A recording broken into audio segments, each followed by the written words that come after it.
Prove yourself to yourself, not to others, is a quote my mom has always told me growing up. When I was young, I saw my dad and older siblings make poor decisions which affected the way people looked at me. I did not want to be known or recognized as someone who was a part of the things that they were doing, so I chose to take on that challenge and make a better name for myself. Having a good work ethic is one of the ways I made my name. I got my first job at 14 at the Kanawha Community Home, where I worked in housekeeping. Being able to help the residents and go into their rooms and just be able to talk to them was just something I really enjoyed doing. But I just didn't feel as if I was getting as much out of it as I wanted to.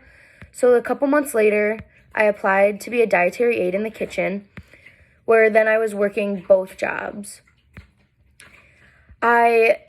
After being in the kitchen for a while, they asked me to be a cook, so I started cooking and was able to learn more about the residents and kind of what they liked and didn't, which gave me more of more of a connection and a bond with each of the residents.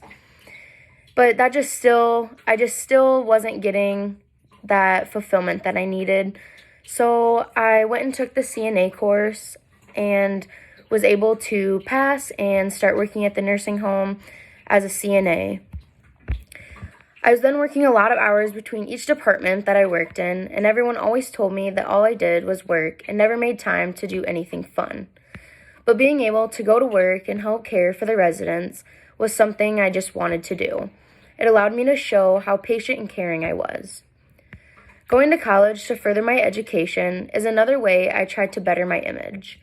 After graduating high school, I came to Nyack, where I took the classes in order to get me into the nursing program.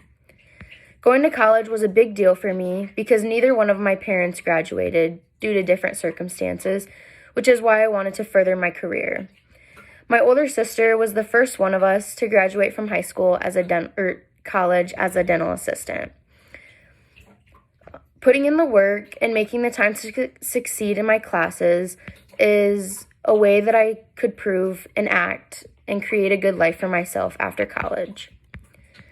I have very good relationships with a couple of best friends, along with my mom and my sisters. Keeping that handful of healthy relationships allows me to show how caring, loyal, understanding, and trustworthy I am. Having those bonds with people give me a sense of good in my life. I have amazing friends and a few close family members in which I would do anything for. They make me a better person and are proof of how having good relationships can create a better image for yourself. The lesson I learned from taking on the challenge to make a better name for myself is that you are totally in control of how people perceive you. I made it a goal to prove not only to myself, but to others that I could create a better image by working hard, continuing my education, and maintaining healthy friendships, because I never forgot that quote.